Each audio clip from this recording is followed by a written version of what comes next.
صل على سيدنا ومولانا محمد وعلى سيدنا علي وسيدتنا فاطمة وسيدتنا زينب وسيدنا حسن وسيدنا حسين وعلى آله وصحبه وبارك وسلم. بسم اللہ الرحمن الرحیم. السلام علیکم ناظرین. پروگرام صبح نور کے ساتھ آپ کا میزبان نذیر احمد غازی حاضر ہے. ناظرین کرام، حضرت ابو انیس محمد برکت علی صاحب رحمہ اللہ کی مشہور تالیف اسماء النبی الکریم صلی اللہ علیہ وآلہ وسلم سے ایک اسم مبارک پڑھنے کی سعادت حاصل کر رہا ہوں.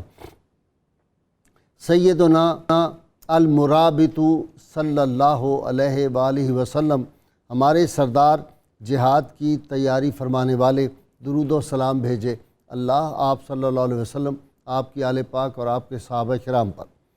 سیدنا علی شیر خدا سے روایت ہے کہ حضور اکرم صلی اللہ علیہ وآلہ وسلم نے ارشاد فرمایا، جہاد کے دوران مجاہد جس قدر اپنے گھر والوں سے دور ہوتا جاتا ہے اسی قدر وہ اللہ تعالیٰ کے قریب ہوتا جاتا ہے. روایات میں آتا ہے کہ نبی کریم صلی اللہ علیہ وسلم نے ایک شخص کو یہ دعا کرتے ہوئے سنا، اے اللہ میں آپ سے جنت کے اونچے درجات کا سوال کرتا ہوں. تو آپ صلی اللہ علیہ وسلم نے پوچھا، دعا کرنے والا کہاں ہے؟ اس شخص نے عرض کیا، یا رسول اللہ صلی اللہ علیہ وسلم میں یہاں ہوں. آپ صلی اللہ علیہ وسلم نے فرمایا، کیا تم جانتے ہو کہ یہ جنت کے اونچے درجات کس کے لیے ہیں؟ اس نے عرض کیا، نہیں. آپ صلی اللہ علیہ وسلم نے ارشاد فرمایا، یہ جنت کے اونچے درجات ان کے لیے ہیں جو اپنی صبح یا شام اللہ کے راستے میں گزارتے ہیں. ناظرین کرام، آج ایک ایسی ہستی پاک کا ذکر کرنے کی ہم سعادت حاصل کر رہے ہیں، شاید اگر وہ نہ ہوتے تو یہ پاکستان نہ بنتا. پاکستان کے بانی، دو قومی نظریہ کے بانی اور توحید کا جو پودا ہے اس کی آبیاری کرنے والے، تجدید دین کرنے والے اور دین اسلام کو ایک نیا بانک پن دینے والی ہستی کا ذکر پاک ہے. اور انہی کے بارے میں اقبال نے یہ کہا تھا کہ 300 سال سے ہیں ہند کے مے خانے بند، اب مناسب ہے تیرا فیض ہو عام اے ساقی. ناظرین کرام، سیدنا مجدد الافسانی رحمۃ اللہ، شیخ احمد سرندی رحمۃ اللہ علیہ، یہ وہ شخصیت ہیں ناظرین کرام جنہوں نے اس وقت اس حکمران کے سامنے جس کے بارے میں ایک لفظ منہ سے نکالنا جو تھا وہ موت کے مترادف تھا اور موت کو دعوت دینے کے مترادف تھا. حالت یہ تھی کہ اگر کوئی شخص اس دور میں گائے کو ذبح کرتا تھا اس کی انگلیاں کاٹ دی جاتی تھی. سورج کی پرستش ہو رہی تھی، عربی خط کو ختم کر دیا گیا، عربی زبان بولنا ایک جرم بن گیا تھا اور آفتاب کی پرستش شروع ہو گئی ہوئی تھی. اور اسلام اور ہندو مت جو تھے وہ دونوں کو ملا دیا گیا تھا اور ایک نظریہ پیش کر دیا گیا کہ یہ سارے دین جو ہیں یہ ایک ہی ہے. نیا دین الہی جو تھا وہ متعارف کرا دیا گیا. اس وقت اللہ نے بر وقت کیا جس کو خبردار، وہ مرد حق، وہ مرد احرار برگ احرار کا سرخیل جو ذات تھی وہ سیدنا مجدد الافسانی تھی. آپ وہاں کھڑے ہو گئے بادشاہوں کے سامنے اور وہ جو اقبال نے کہا نا، گردن نہ جھکی جس کی جہانگیر کے آگے، قید و بند کی صعوبتیں برداشت کیں. اور کمال کی بات یہ ہے کہ دعوت اور عزیمت کا ایک حسین امتزاج اس برِ صغیر کی تاریخ میں جو ہے وہ حضرت مجدد الافسانی رحمۃ اللہ علیہ. آپ کو فیض سیدنا غوث الاعظم سے قادری فیض آپ کو ملا. سیدنا علی المرتضیٰ نے آپ کو خود علم الافلاق کی تعلیم آ کر دی. اور ناظرین کرام، نقش بندی تو وہ تھے ہی، حضرت خواجہ باقی باللہ رحمۃ اللہ علیہ نے ان کی تربیت فرمائی. اور شاہ سکندر کیتھلی رحمۃ اللہ علیہ جو پوتے تھے شاہ کمال کیتھلی رحمۃ اللہ علیہ، ان سے بھی آپ نے فیض حاصل کیا، قادری فیض. اور خواجہ باقی باللہ رحمۃ اللہ علیہ نے بہت خوبصورت بات آپ کے بارے میں فرمائی. آپ نے فرمایا، ہم نے اس بیج کو بخارا و سمرقند سے لا کر ہند کی برکت والی زمین میں بو دیا. ناظرین کرام، علامہ اقبال جب گئے تھے ان پہ ایک غشی طاری ہو گئی تھی. سیدنا مجدد الافسانی کی دین اسلام کے لیے خدمات، آپ کی کرامات، یہ اور آپ کے جو مکتوبات شریف ہیں یہ ایک انسائکلوپیڈیا ہے، اور اس میں اہل علم جو ہیں وہ کہتے ہیں کہ جو بندہ مکتوبات شریف کو سمجھ جاتا ہے وہ دین اسلام کی جو ظاہری تعلیمات ہیں ان کا بھی اور باطنی تعلیمات کا بھی ماسٹر ہو جاتا ہے۔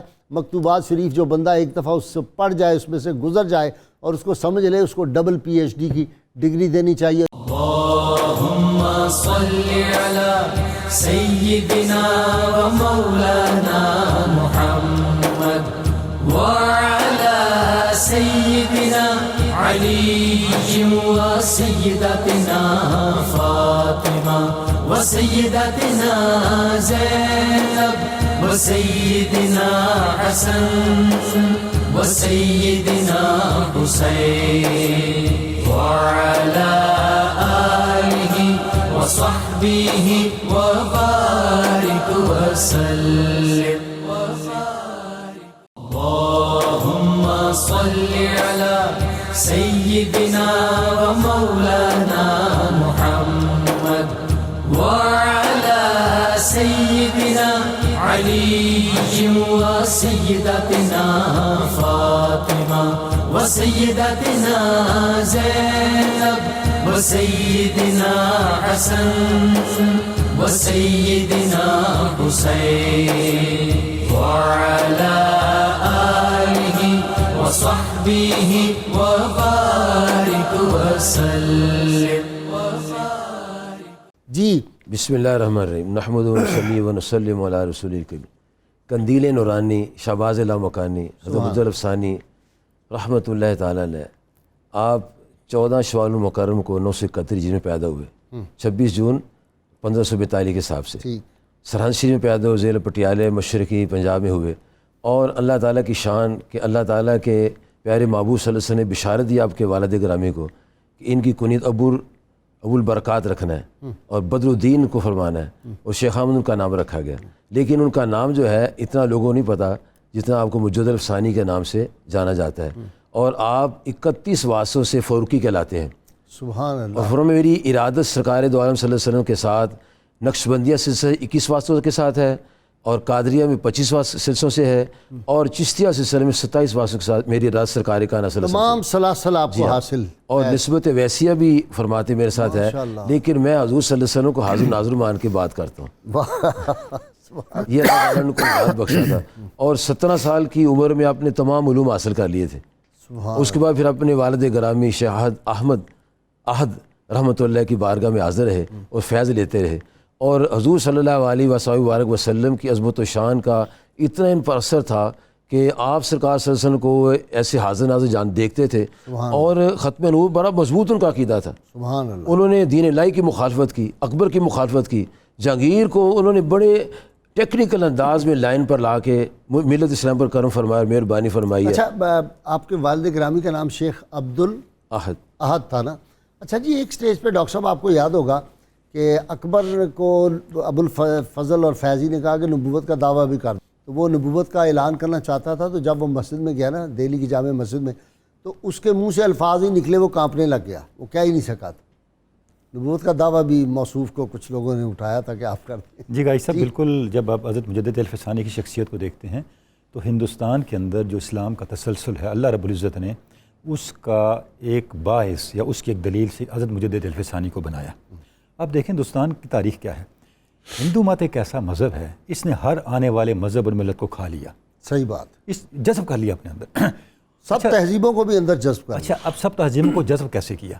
ہوتا یہ تھا اور ہوتا یہ ہے، جب کوئی تہذیب زوال کی طرف جاتی ہے تو اپنے بنیادی اصولوں پہ کمپرومائز کرتی ہے، اور بنیادی اصولوں سے ہٹ کے رسوم، توہمات، ایسی چیزوں میں پڑ جاتی ہے، اور ہوتے ہوتے اس کا اپنا جو تشخص یا آئیڈینٹی ہے وہ اس کے ہاتھوں سے چلی جاتی ہے۔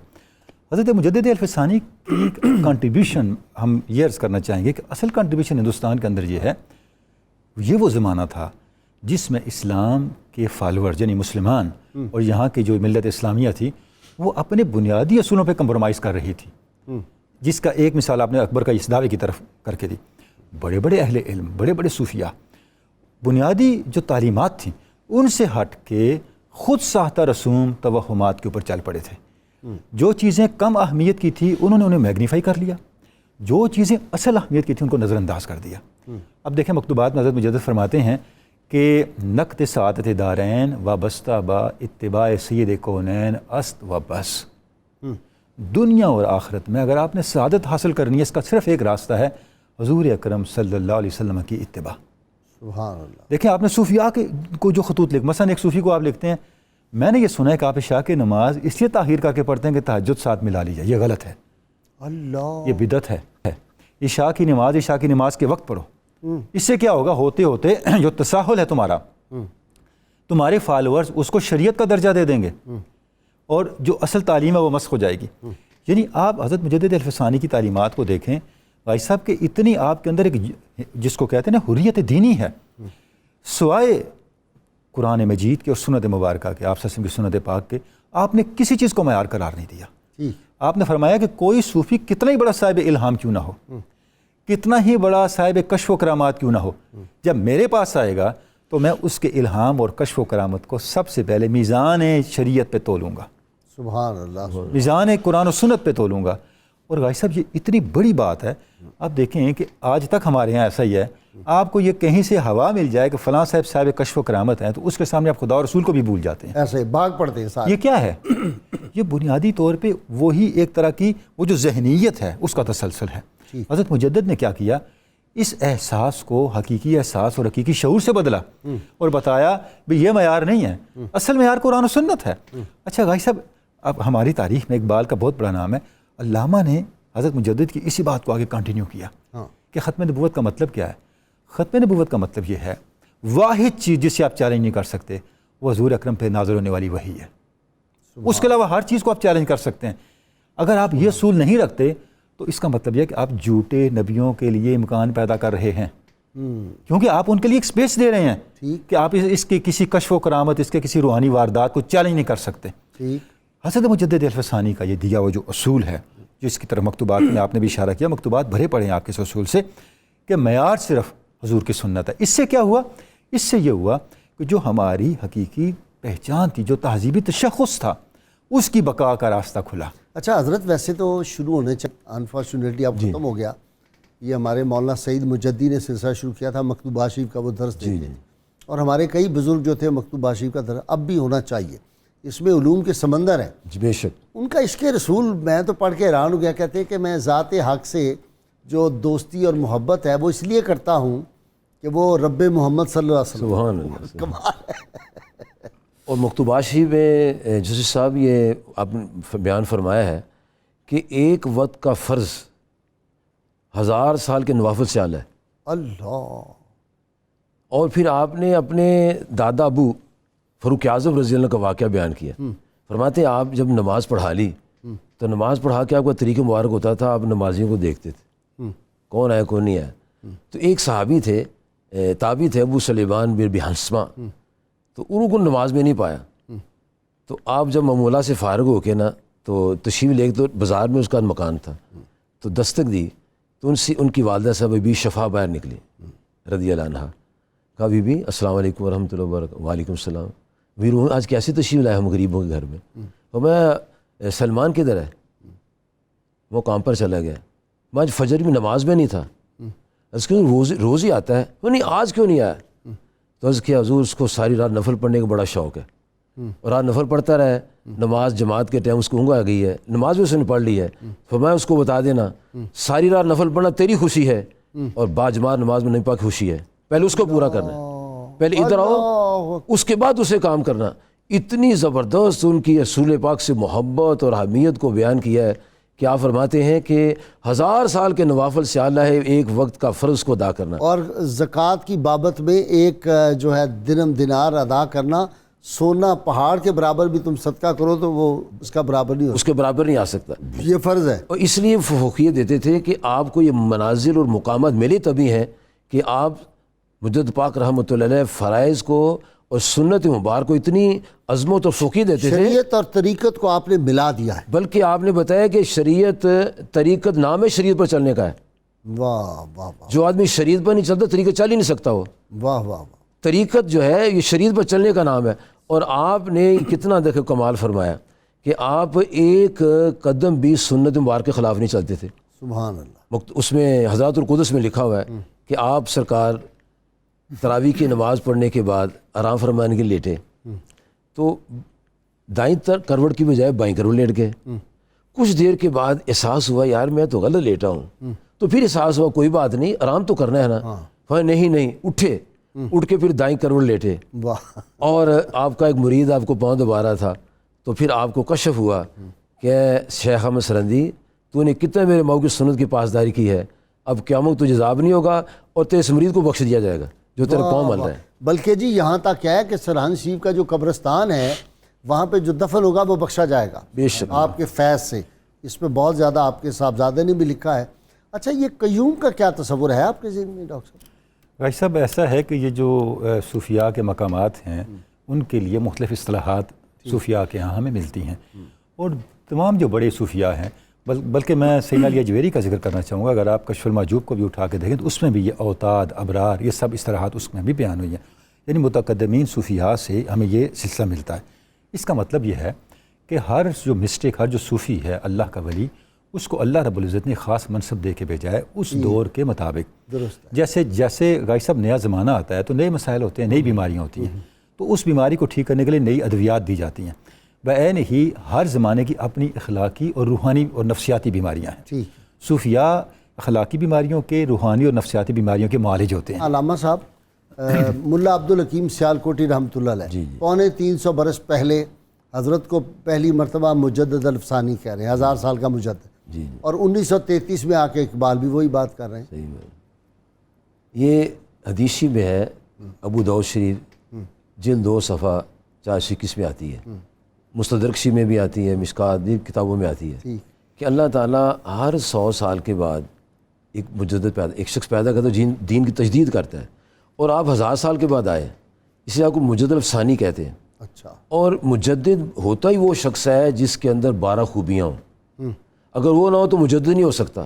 عالم ہو سکتا ہے, قاری ہو سکتا ہے, حافظ و سیاست, سب کچھ ہو سکتا ہے, مجدد نہیں ہو سکتا. اور وہ خوبیاں بیان کی غوث اعظم پیر شیخ عبد القادر جیلانی رضی اللہ عنہ. نمبر 1 وہ ستار ہوتا ہے, نمبر 2 وہ غفار ہوتا ہے. 2 خوبیاں اس میں اللہ کی پائی جاتی ہیں. 2 خوبیاں اس کے نبی صلی اللہ علیہ وسلم کی ہوتی ہیں, وہ شفیق ہوتا ہے, رفیق ہوتا ہے. 2 خوبیاں جناب سینہ صدیق کا قبر کی ہوں گی, صادق اور متصدق ہوگا. 2 خوبیاں فاروق اعظم رضی اللہ عنہ کی, اور یہ فاروقی بھی ہیں کہ نیکی کو حکم کرتے ہیں, برائی سے منع کرتے ہیں. سبحان اللہ. 2 خوبیاں عثمان غنی رضی اللہ عنہ کی ہوں گی, رات کو عبادت کریں گے, سویرے سخاوت کریں گے. اور 2 خوبیاں ہوں گی جناب علی کرم اللہ وجہ کی, عالم ہوں گے اور بہادر ہوں گے. جاہل اور بزدل کبھی ولی بھی نہیں ہو سکتا. مجدد تو دور کی بات ہے. اور پھر ایک اور بات ہے, عام طور پر ہمارے لوگ یہ کہتے ہیں کہ علماء کے پاس بیٹھو, زبان سنبھال کے بیٹھو, ولی کے پاس بیٹھو, دل سنبھال کے پاس بیٹھو. اور حضرت مجدد پاک نے یہ ختم کی ہے بات, فرماتے ہیں ولی کے پاس بیٹھو, زبان بھی سنبھالو, دل بھی سنبھالو. کیونکہ ولی عالم بھی ہوتا ہے اور اللہ کا پیارا بھی ہوتا ہے. جو عالم نہیں ولی کیسے بن سکتا ہے؟ سبحان اللہم صلی علی سیدنا و مولانا محمد وعلى سيدنا علي وسيدتنا فاطمة وسيدتنا زينب وسيدنا حسن وسيدنا حسين وعلى آله وصحبه وبارك وسلم. اللهم صل على سيدنا ومولانا محمد وعلى سيدنا علي وسيدتنا فاطمة وسيدتنا زينب وسيدنا حسن وسيدنا حسين وعلى آله وصحبه وبارك وسلم. ناظرین کرام, حضرت مجدد الفسانی رحمۃ اللہ علیہ کی عظمت آپ کے خلفاء اتنے عظیم لوگ سے، حضرت خواجہ محمد معصوم آپ کے صاحبزادے، حضرت طاہر بندگی لاہوری رحمۃ اللہ علیہ جو محو خواب ہیں لاہور میں اور فیضان تقسیم کر رہے ہیں، ملا عبدالحکیم سیالکوٹی، اتنے بڑے ملا عبدالحکیم سیالکوٹی وہ شخصیت ہے جن کی کتابیں آج بھی جامع ازہر میں پڑھائی جاتی ہیں۔ پروفیسر ہمایوں صاحب، پہلا تو یہ قیوم زمان ذرا یہ سمجھا دیں۔ بسم اللہ الرحمن الرحیم۔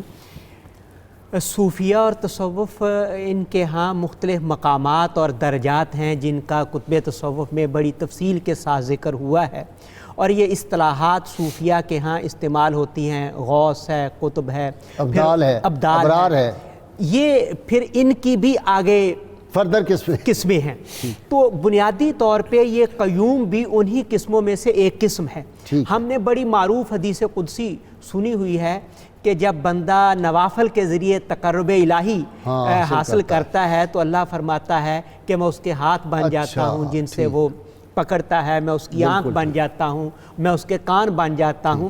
تو دراصل یہ اللہ تعالیٰ کے انوار و تجلیات کا وہ خاص احسان اور انعام ہے جو بندہ خاص پہ ہوتا ہے، جس کے ذریعے اسے اس مقام پہ فائز کر دیا جاتا ہے۔ یہ نہیں ہے کہ اس میں کوئی اللہ تعالیٰ کے اس شرک کی کوئی بو، اور بلکہ قیوم تو وہ ہوگا جو کھڑا ہو جائے اللہ کے دین کے لیے۔ اور یہی مجدد الف ثانی کا جو ٹائٹل ہے، اور جو ابھی آپ نے اقبال کا شعر پڑھا تھا کہ وہ ہند میں سرمایہ ملت کا نگہباں گردن نہ جھکی، یہ گردن جھکانا دراصل اس فکر اور نظریے کی مضبوطی ہے کہ وہ فکر اور نظریہ اتنا مضبوط ہونا چاہیے کہ اس میں کہیں فکر اور نظریے کے اعتبار سے لچک نہیں ہونی چاہیے، جھول نہ آئے، اور جب تک یہ جھول نہیں ہوگی وہی بندہ سرمایہ ملت کا نگہبان ہوگا۔ سبحان اللہ۔ اگر جھول آئے گی، اچھا یہ سرمایہ ملت کی نگہبانی جو ہے یہ آئی کیسے ہے، اور یہ مقام اور مرتبہ، یہ قیوم، میں بھی کہہ دوں قیوم ہے، کوئی اور بھی دعویٰ کر سکتا ہے میں قیوم ہوں، یہ رسول اللہ صلی اللہ علیہ وسلم کی ذات میں اپنے آپ کو فنا کر کے حاصل ہوئی ہے۔ آپ کی ذات سے وابستگی، ہر آدمی جب مرنے لگتا ہے تو وہ ایک خاص کیفیت ہے، جو کچھ اس کیفیت میں اس سے ظاہر ہوتا ہے، وہ بولتا ہے، وہ دراصل اس کی پوری زندگی کا ایک عکس ہوتا ہے۔ حضرت امام ربانی رحمۃ اللہ علیہ کے وصال کے جو لمحات تھے، ان میں جو اپنے بیٹوں کو نصیحت فرمائی وہ یہ فرمائی تھی، بیٹا سنت کو مضبوطی سے پکڑے رکھنا، دانتوں سے پکڑے رکھنا۔ تو یہ آخری وقت جو وصیت اور نصیحت ہے اپنے بیٹوں کو، وہ بتا رہی ہے کہ پوری زندگی کا طرز عمل کیا تھا۔ اچھا ڈاکٹر صاحب وہ واقعہ بتائیں۔ دوسری سر ایک بات چھوٹی سی، کہ دوسری بات یہ کہ جو آدمی اس بات کو ترجیح دے کہ سنت سے ہٹ کے نوافل ادا کرنے کا کوئی اجر اور ثواب نہیں، سنت سمجھ کے دوپہر سونا اجر کا باعث ہے۔ وہ نہیں کہ رسول اللہ صلی اللہ علیہ وسلم میٹھی چیز کھا کے عید الفطر کے لیے تشریف لے جاتے تھے، فرماتے جو آدمی اس نیت سے میٹھی چیز کھا کے جائے گا یہ ہزاروں نوافل سے بڑھ کر ہے، ہزاروں خیرات سے بڑھ کے۔ سنت میں آپ کے جو نظریہ سنت ہے اس میں آپ اس سنت میں کسی چیز کا اضافہ کرنا، سنت کے ساتھ کوئی اور چیز ملانا بھی پسند نہیں کرتے تھے۔ اکبر اور اکبر کے حواری ابو الفضل اور فیضی، وہ دونوں جو حضرت مجدد الف ثانی رحمۃ اللہ علیہ نے اثبات النبوہ کے نام سے رسالہ لکھا، اس کا پس منظر ان سے ہونے والی گفتگو ہے۔ انہوں نے نبوت پہ ان کا ضرورت ہی نہیں ہے، بس توحید ہی ہے۔ اب عقل اور دانائی جو ہے آج بھی، جنہیں دانشور نہیں دانشور کہنا چاہیے، آج بھی وہ یہ کہتے ہیں کہ جی ہماری عقل، ہمارا علم اس بات کے لیے کافی ہے۔ حضرت امام ربانی رحمۃ اللہ علیہ نے یہ بتایا، بلکہ یہاں تک کہا کہ میں نے اعتقاد میں فطور دیکھا تو میں نے غور کیا کہ اعتقاد میں فطور کے اسباب کیا ہیں، تو آپ فرماتے ہیں مجھے یہ نظر آیا کہ زمانہ نبوت سے دوری، ہندوستان کے حکیم اور فلاسفہ جو ہیں ان کی کتابوں کا مطالعہ، یہ فلسفہ اور اس طرح کے جو علوم، آج اسے آپ لبرلزم کہہ لیں، سیکولرزم کہہ لیں، اسے گلوبلائزیشن، یہ خود ایک مذہب بنتا جا رہا ہے، جو بھی نام دینا ہے دے لیں۔ برِ صغیر میں جو اس وقت آغاز ہوا اور بعد میں بھی لوگوں نے کوشش کی کہ نبی آخر زمان صلی اللہ علیہ وسلم کی ذات اقدس سے لوگوں کو دور کیا جائے، اور آپ نے اثبات النبوہ میں دو ہی چیزیں کہ انسانیت کو نبوت کی ضرورت کیا ہے اور نبوت محمدی ہے کیا، ہاں، اور اس کا فیضان کیا ہے، اس کا فیضان کیا، یہ اس بات کو واضح کرنے کے لیے آپ نے پورا ایک رسالہ مرتب کیا. اور آپ کی تصانیف اور آپ کی دیگر چیزیں پڑھنے کے بعد، آپ کی زندگی کا مطالعہ کرنے کے بعد جو چیز ہمیں سمجھ آتی ہے، اس میں بھی یہ چیز بنیادی ہے کہ عقیدہ ٹھیک کرنا ضروری ہے. اگر اعمال میں کوتاہی ہو گئی تو عقیدے کی صحت کی وجہ سے. آپ فرماتے صفائی عقیدہ صوفیاء کا کام ہے. جی علامہ صاحب. اچھا، یہ جو گفتگو ڈاکٹر صاحب نے کی ہے، اس میں علامہ اقبال علیہ الرحمہ نے ایک لائن میں ساری بات فرمائی. اچھا. عقل قربان کن بپیش مصطفیٰ. یعنی جب تک آدمی اپنے آپ کو تابع نہیں کرتا نبی صلی اللہ علیہ وسلم کے، کوئی منزل نہیں وہ پا سکتا. حضور صلی اللہ علیہ وآلہ وبارک وسلم کی ذات پاک سے کتنی دشمنی تھی ان کو، مسجدیں گرا دی اور علماء کو جبری شراب پلاتا تھا. استغفر اللہ، استغفر. جو جائز چیزیں تھیں ان کو غلط کر کے شیر بھی جائز کر دیا کھانا، جی، خنزیر کا کھانا بھی جائز کر دیا، نعوذ باللہ من ذالک. حضرت مجدد الافسانی شیخ احمد سندھی رحمۃ اللہ علیہ اعتقادی طور پر تصرف اور بزرگان دین سے فیض کا سلسلہ جو ہے اتنے اس کے ماننے والے تھے. آپ تشریف لے گئے اجمیر شریف اور خواجہ معین چشتی اجمیری سنجری رحمۃ اللہ تعالی علیہ کے مزار پر جا کے مراقب ہوئے. کافی دیر بیٹھے رہے اور جب وہاں سے اٹھے تو فرمانے لگے حضرت صاحب نے بہت مجھ پر کرم فرمایا. واہ. یعنی جو فیض لینے کے بعد جیسے گنج بخش فیض عالم مظہر نور خدا کا پکارا ہوا، آپ نے فرمایا کہ مجھے فیض ملا ہے، اور اس فیض کو انہوں نے بیان فرمایا. اور آپ کا مراقب ہونا اس بات کی دلیل ہے کہ یہ سلسلہ پرانا سلسلہ ہے، نیا سلسلہ نہیں، نیا عقیدہ نہیں ہے. داتا صاحب خود جناب بلال رضی اللہ تعالیٰ کی مزار پر جا کے مراقب ہوتے تھے. واہ واہ. صحابہ کرام حضور کے مزار شریف آتے تھے، اپنی دعائیں رض کرتے تھے اور معافی طلب کرتے تھے. لوگ جو تھے آتے تھے اور فیض پاتے تھے. ڈاکٹر صاحب آپ سے وہ میں نے عرض کرنا تھا، حضرت خواجہ عبید اللہ حرار رحمۃ اللہ نے ایک بڑی خوبصورت بات فرمائی. آپ نے فرمایا کہ جب دین اسلام پہ کوئی ابتلا کا دور آتا ہے تو اہل حق جو ہیں وہ کبھی رخصت کا راستہ اختیار نہیں کرتے، وہ عزیمت کا راستہ اختیار کرتے ہیں. اور اگلی بات بڑی کمال کی ہے، خواجہ عبید اللہ حرار نے کیا فرمایا؟ انہوں نے فرمایا کہ جو رجال الغیب ہوتے ہیں وہ اہل عزیمت کے ساتھ آ جاتے ہیں مدد کے لیے، اہل رخصت کے ساتھ نہیں آتے. یہ بڑی خاص بات. خواجہ عبید اللہ رحمۃ اللہ علیہ تو سلسلہ نقشبندیہ میں واقعی شعر ہے.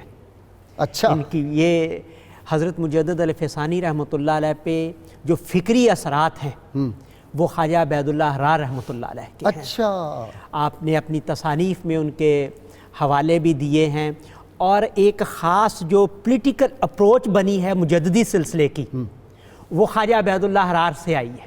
اچھا. تو یہ امام ربانی رحمۃ اللہ علیہ صاحب عظیمت ہیں، اور یہ اس لڑی کا ایک سلسلہ ہے جس میں آپ کو حضرت امام حسین نظر آئیں گے، امام احمد بن حنبل نظر آئیں گے، امام اعظم، امام اعظم نظر آئیں گے، امام مالک. یہ سارے کی ساری اسی کڑی میں، اسی کڑی کا ایک یہ درخشندہ ستارہ جو بر صغیر میں ہے. انہوں نے اپنی دعوت کے لیے جو بنیادی اسلوب اختیار کیا اور جس کی آج ہمارے مشائخ کو اور علماء کو کرنے کی ضرورت ہے، آپ نے دعوت کے لیے مکاتیب کو، مکتوبات امام ربانی، واہ واہ واہ، مکاتیب کا سہارا لیا.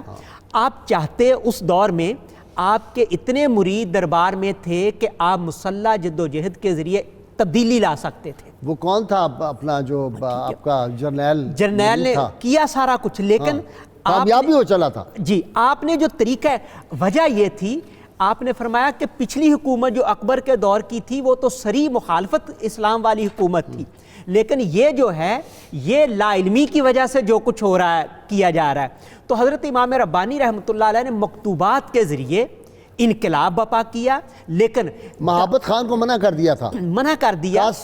ہم نے جو ہے بغاوت نہیں کرنی، اصلاح کرنی. اور دائی جو ہوتا ہے، دائی کا کام یہ ہوتا ہے کہ وہ اپنی دعوت کو دلائل کے ساتھ آسان انداز میں پیش کر دے. دلائل کے ساتھ، وہاں جذبات اچھی بات نہ کر دے، کہے بغاوت کر دو. نہیں، کچھ نہیں، یہ پاس ایسے بغاوت بھی نہیں ہوتی. لیکن آپ کے پاس وہ وسائل میسر تھے. ہونا یہ تھا کہ اگر اس وقت بغاوت کروا دیتے تو مرہٹے آ جاتے، ہندو آ جاتے، وہ کمزور مسلمان حکومت بھی ختم ہو جاتی. واہ واہ واہ. آپ نے یہ پیغام دیا ایک دائی کو کہ دعوت کے ذریعے تم جب جو تبدیلی لاؤ گے وہ پائیدار ہوگی. واہ۔ دعوت کے ذریعے جو تبدیلی لائی جائے گی اس کے اثرات عوام پہ ہوں گے، دعوت کے ذریعے جو تبدیلی لائی جائے گی وہ ممکن مستقل ہوگی، پائیدار ہوگی۔ ممکن ہے کہ اس کا اثر کل نظر نہ آئے، لیکن یہ ہوگا کہ ایک اکبر سے عالمگیر تک ایک یو ٹرن والی تبدیلی جو ہے وہ آ جائے گا۔ یہ بنیادی طور پہ حضرت امام ربانی رحمۃ اللہ علیہ نے جو کیا، اور آپ نے علماء کے حوالے سے ایک بڑی اہم بات مکتوبات میں نقل فرمائی ہے۔ ایک تو یہ کہ کسی نے دیکھا کہ شیطان فارغ بیٹھا ہے، تو اس سے پوچھا کہ تم کیوں نہیں اپنا لوگوں کو گمراہ کرنے کا اور لوگوں کو ڈی ٹریک کرنے کا کام کر رہے؟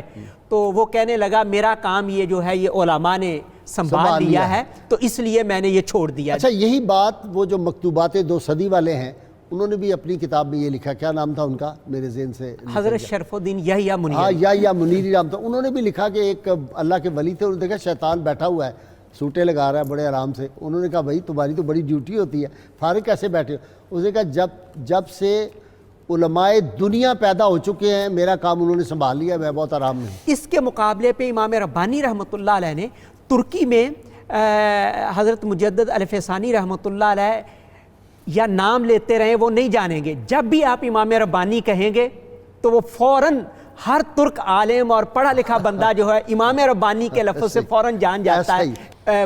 بادشاہ کی طرف سے آپ کے ایک درباری نے جو آپ کا مرید تھا کہا کہ بادشاہ یہ چاہتا ہے کہ 2 عالم دین جو ہیں وہ بھیج دیے جائیں تاکہ دربار میں اصلاح کا کام جو ہو سکے کیا جا سکے۔ تو آپ نے فرمایا 2 کیا کرنے ہیں؟ پچھلے دور میں اسلام پہ جو آفت آئی ہے وہ انہی لوگوں کی وجہ سے آئی ہے، 2 کی ضرورت نہیں ہے، ایک ایسا ہو جو عالم آخرت ہو، وہ اس کے دل میں آخرت کا خوف ہو، ایسا ایک آ جائے وہ کافی ہے۔ علماء کے حوالے سے یہ فکر تھی جو امام ربانی اور کام کرنے کے نقطہ نظر سے کہ داعی کے لیے یہ ضروری نہیں ہے کہ وہ اپنا کام کرے، ڈیوٹی ہے داعی کی کہ وہ دعوت دے، لیکن نتیجہ کل نہ مانگے اور نہ نتیجہ کل آئے گا، نتیجے کا ایک وقت ہے، لیکن وہ اپنے کام کو حکمت، تدبر، دانائی اور علم اور دلائل کی بنیاد پہ وہ کرتا رہے۔ اگر دلائل ہیں، جذبات بھی ہونے چاہیے، لیکن ان جذبات کے اندر دلائل کی قوت نظر آنی چاہیے۔ اللہم صلی علی سیدنا و مولانا محمد وعلی سیدنا علی و سیدتنا فاطمہ و سیدتنا زینب و سیدنا حسن و سیدنا حسین وعلی آلہ و صحبہ و بارک وسلم۔ اللہم صلی علی سیدنا و مولانا محمد وعلی سیدنا علی و سیدتنا فاطمہ و سیدتنا زینب و سیدنا حسن و سیدنا حسین وعلی آلہ و صحبہ و بارک وسلم۔ کافر کی، اقبال نے کہا کہ کافر کی یہ پہچان کے آفاق میں گم ہے اور مومن کی یہ پہچان کے گم اس میں ہے آفاق۔ جیل میں تھے آپ کے ساتھ آپ کے خلفاء بھی، تو آپ کے خلیفہ کو کوئی تنگ کیا جیلر نے، انہوں نے کہا بات سنو، یہ ہمارے لیے تمہاری جیل ویل اس کی کوئی حیثیت نہیں، اس کی دیواروں کی۔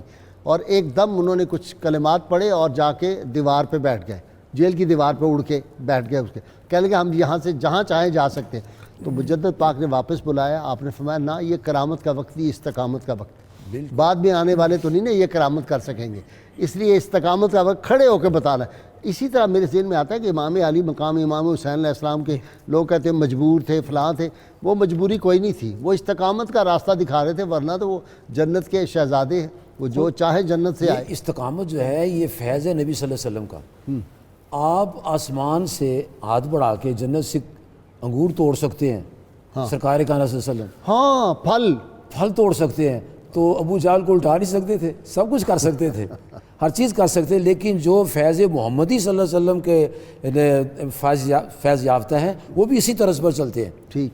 مجدد پاک رحمۃ اللہ علیہ نے اپنی زندگی کو 3 حصے میں تقسیم کیا ہے، شریعت و طریقت، شریعت اور طریقت کے مطابق یہ سلسلہ، طریقت شریعت سے علیحدہ نہیں ہے، پھر سیاست و حکومت، پھر معاشرت اور معیشت۔ واہ واہ واہ۔ ان تینوں چیزوں کو لے کر آپ نے معاشرے کو سنوارنے کے لیے اعتقادی طور پر، عملی طور پر کامیابی کے ساتھ کام کیا، اور پھر آپ نے کوئی بات کرنے کا معافی نہیں مانگی، واہ، معذرت نہیں کی، معذرت نہیں، کیونکہ آپ بات ہی سچی کرتے تھے، خلق تھا آپ کے اندر، ایسی بات تواضع نہیں تھی، جس پہ بعد میں ندامت یا شرمندگی اٹھانی پڑے۔ حقیقت پسندی تھی، سچائی تھی، ہر بات کرتے تھے، اور عقائد کیسے کمال تھے۔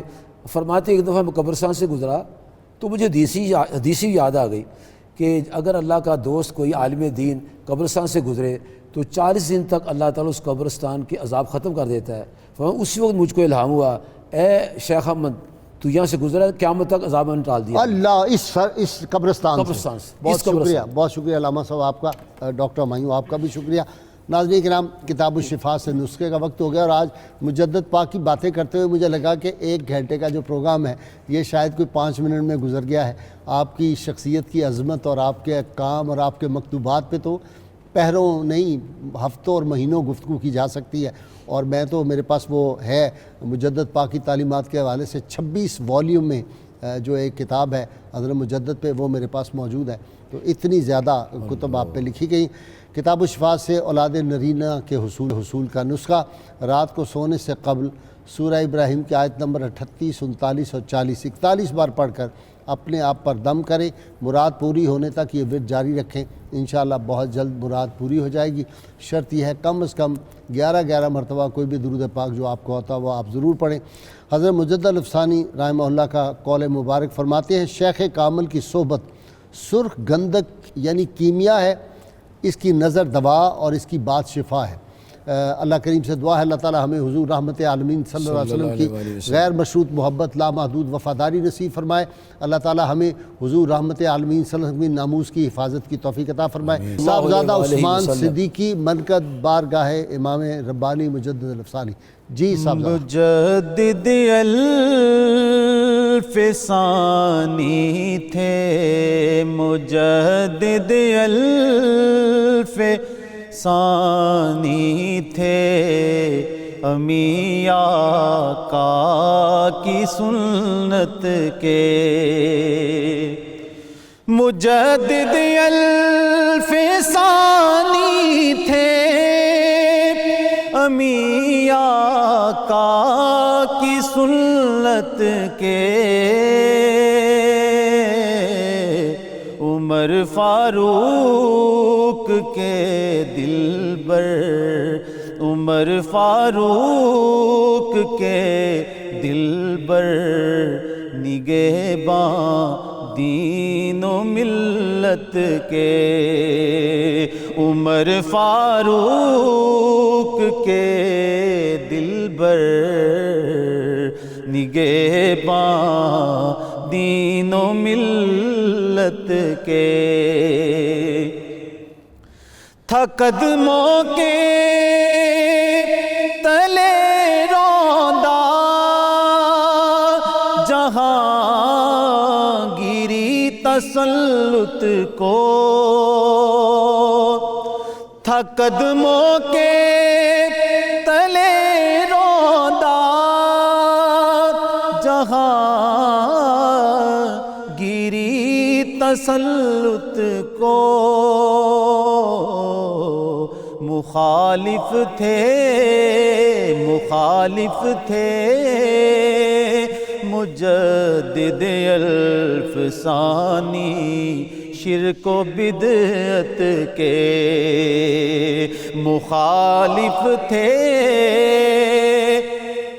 مجدد الفسانی شرک و بدعت کے، عمر فاروق کے دلبر، نگہباں دین و ملت کے، ہر ایک طاغوت سے ٹکرا فاروق کی جذبے سے ہر ایک طاغوت سے ٹکرا گئے، فاروق کی جذبے سے شجاعت کا وہ پیکر تھے، شجاعت کا وہ پیکر تھے، وہ خوگر تھے عظیمت کے، جدھر دیکھو ادھر ساجد انہی کا فیض جاری ہے، جدھر دیکھو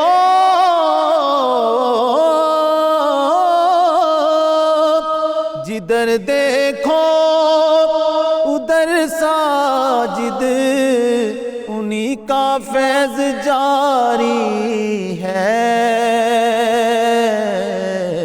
وہ خادم تھے صحابہ کے، تھے نوکر خاص عطرت کے۔ اللهم صل على سيدنا ومولانا محمد وعلى سيدنا علي وسيدتنا فاطمة وسيدتنا زينب وسيدنا حسن وسيدنا حسين وعلى آله وصحبه وبارك وسلم۔